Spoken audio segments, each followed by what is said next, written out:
अगले वक्ता के रूप में माननीय सदस्य श्री संजय सिंह।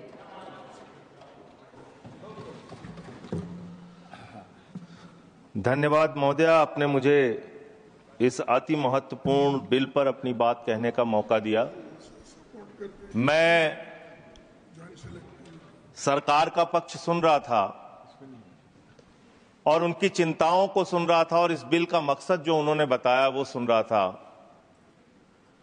निश्चित रूप से महोदय, भारत की सुरक्षा सर्वोपरि है। राष्ट्र की सुरक्षा से किसी भी प्रकार का कोई समझौता नहीं होना चाहिए।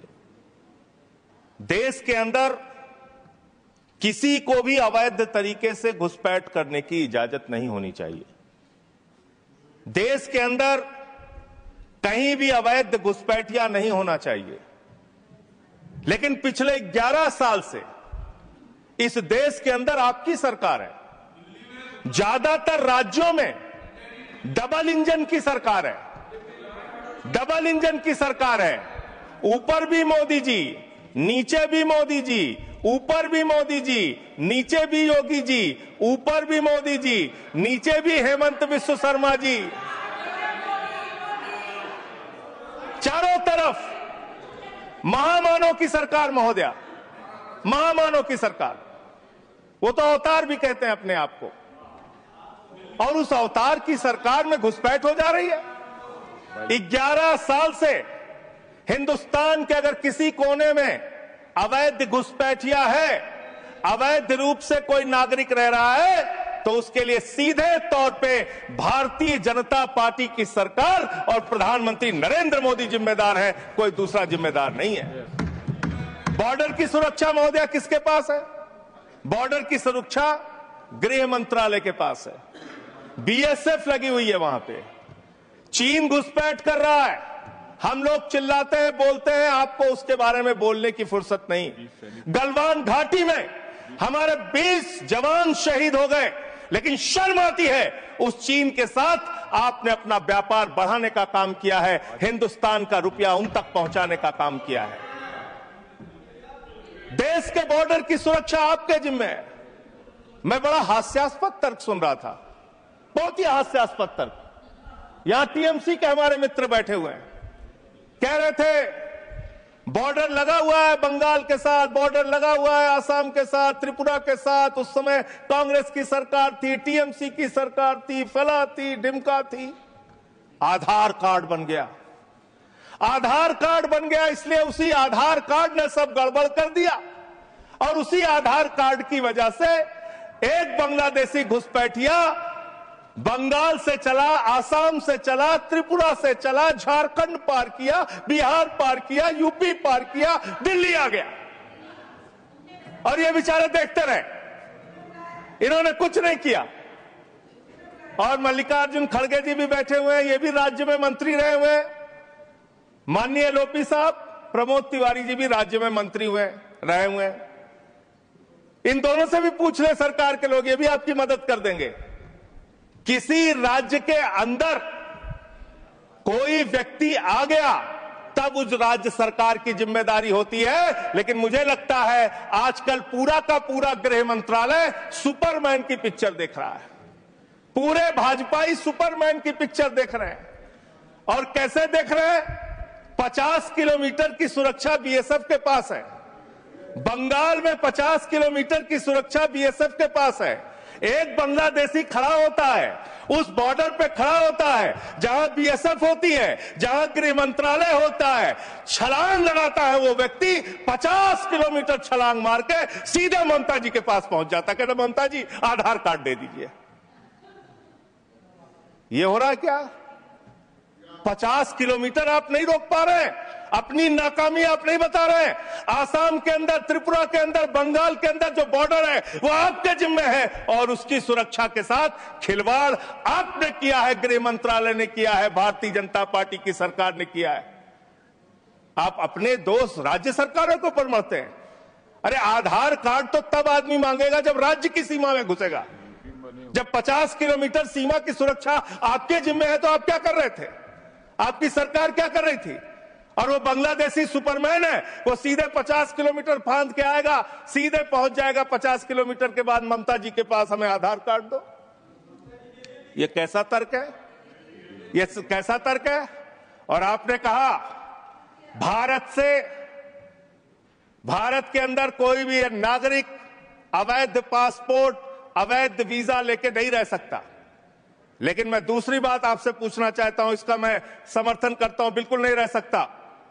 लेकिन जो हिंदुस्तान के डकैत आज विदेशों में बैठ के हमको चिढ़ाने का काम कर रहे हैं, जिन्होंने हमारी बैंकों को लूटा है, जिन्होंने आम आदमी का पैसा लूटा है, वो 20,000 करोड़ की लूट करने वाला नीरव मोदी और मेहुल चौकसी कई वर्षों से हिंदुस्तान छोड़ के बाहर बैठा हुआ है, चिढ़ा रहा है इस देश को। उस डकैत को आप पकड़ के अब तक क्यों नहीं ला पाए? जवाब दीजिए, क्यों नहीं इसका पासपोर्ट जब्त किया आपने? ललित मोदी आपका दोस्त, आपके नेताओं ने उसको भगाया हिंदुस्तान से। 3,000 करोड़ रुपए हिंदुस्तान की बैंकों का लूट के विदेशों में बैठा हुआ है, क्यों नहीं आज तक आप उसको वापस ले पाए? विजय माल्या 9,000 करोड़ रुपए हिंदुस्तान का लूट के, हिंदुस्तान के बैंकों का लूट के, हिंदुस्तान के आम आदमी का पैसा लूट के 9,000 करोड़ रुपए विजय माल्या विदेशों में बैठा हुआ है, आपको चिढ़ाता रहता है। तिहाड़ जेल की, माननीय तिहाड़ जेल की विषय पे ही बोल रहा हूं महोदया, विषय पे ही बोल रहा हूं, विषय पे इन्हीं लोगों से सीखा है, इन्हीं लोगों से सीखा है महोदया। वो Vijay Mallya, I am not yielding sir, I am not yielding madam, I am not yielding. मंत्री जी को बोलने तब दिया जाए जब मैं एल्ड कर रहा हूं। आई एम नॉट एल्डिंग मैडम। अगर बिल से बाहर ही बोल रहे हैं तो बिल से बाहर भी सुनने के लिए तैयार रहे। एकदम ठीक है, जब आपका मौका आएगा आप बोलिएगा। महोदया, हम लोगों ने टीवी चैनल पे खबर देखी, विजय माल्या आएगा, तिहाड़ के बैरक में रहेगा, यहां पे उसका रोका जाएगा, यहां उसको सजा दी जाएगी। टीवी चैनल वाले खबर चला रहे थे और ये लोग भी बोल रहे थे विजय माल्या को लाएंगे।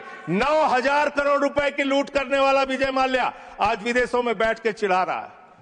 और एक ललित मोदी है, उसने कौन से देश की, संजय रावत जी, मुझे तो नाम में भूल गया, बानुआतू की नागरिकता ले लिया उसने। उसने कहा 1 करोड़ रुपए जमा करो, बानुआतू चलो, बानुआतू चला गया।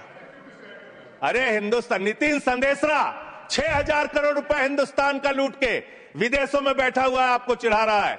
और महोदया, मैं इस सदन का सम्मानित सदस्य हूं, देश के सर्वोच्च सदन का सदस्य हूं, बड़े दुख और पीड़ा के साथ आपके साथ कह रहा हूं कि इन बेईमानों का, जिन्होंने हिंदुस्तान की जनता के बैंकों में डकैती डालने का काम किया, उनको आज विदेशों में बैठा के मौज करा रहे हैं ये लोग। और मेरा पासपोर्ट जब्त है, मेरा पासपोर्ट जब्त है। क्या मैं हिंदुस्तान का नागरिक नहीं? क्या मैं इस सर्वोच्च सदन का सदस्य नहीं? मैं मेंबर ऑफ पार्लियामेंट हूं, मेरा पासपोर्ट जब्त है। मैं कहना चाहता हूं इनसे, अगर वास्तव में तुम्हारी नीयत साफ है तो आज हिंदुस्तान के अंदर 50 करोड़ से ज्यादा जिन जिन लोगों का बकाया है, सबका पासपोर्ट जब्त करो, कोई हिंदुस्तान छोड़ के भागने ना पाए। सबका पासपोर्ट जब्त कीजिए। आप अनावश्यक बातें करते हैं। 11 साल से आपकी राज्यों में सरकार, 11 साल से आपकी केंद्र में सरकार, और बांग्लादेशी घुसपैठिया आप नंबर नहीं बता पाते कितने भगाए आपने। आज बताइए कितने लोगों को आपने भगाया, कितने बांग्लादेशी घुसपैठियों को आपने हिंदुस्तान से भगाया 11 साल के अंदर। खाली राजनीति करते हैं। बंगाल का चुनाव आ रहा है, राजनीति शुरू, बिहार का चुनाव आ रहा है, राजनीति शुरू। अरे इससे ऊपर भी जाओ। और इन्होंने कितना बड़ा पाप किया वो भी बता रहा हूं, पूरे देश को सुनना चाहिए कितना बड़ा पाप किया इन्होंने। पंजाब के अंदर जो सीमा थी बीएसएफ के देखरेख में, उसको इन्होंने बढ़ा दिया, 50 किलोमीटर तक कर दिया। इसके साथ साथ इन्होंने tycoon profited after India relaxed border security rules for energy park.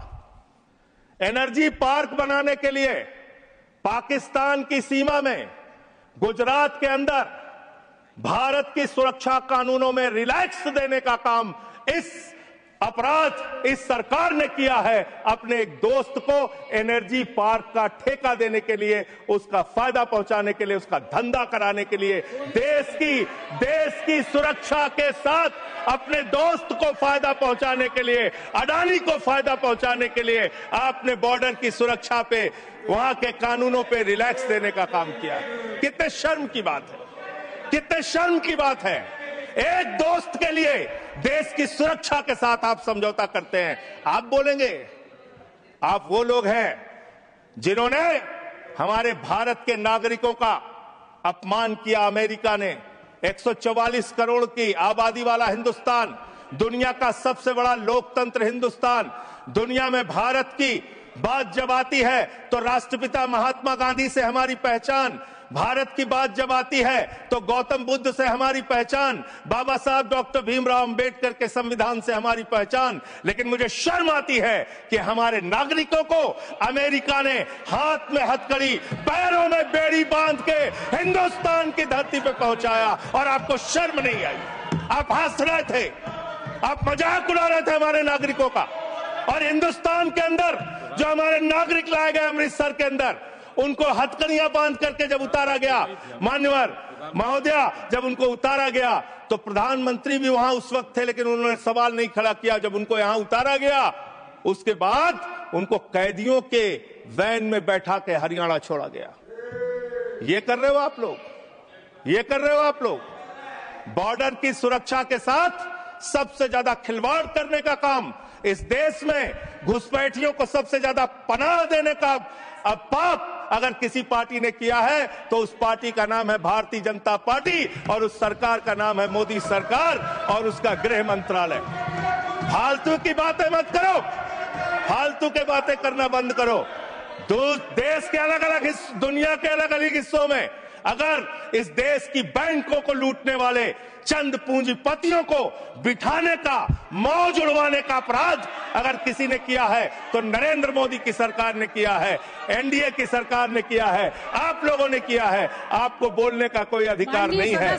हम राष्ट्रभक्त थे, हैं और रहेंगे। आपसे किसी भी प्रमाण पत्र की जरूरत नहीं है। आप लोगों का इतिहास हिंदुस्तान की आजादी के आंदोलन में गद्दारी का इतिहास रहा है। बहुत बहुत धन्यवाद महोदय। अगले वक्ता के रूप में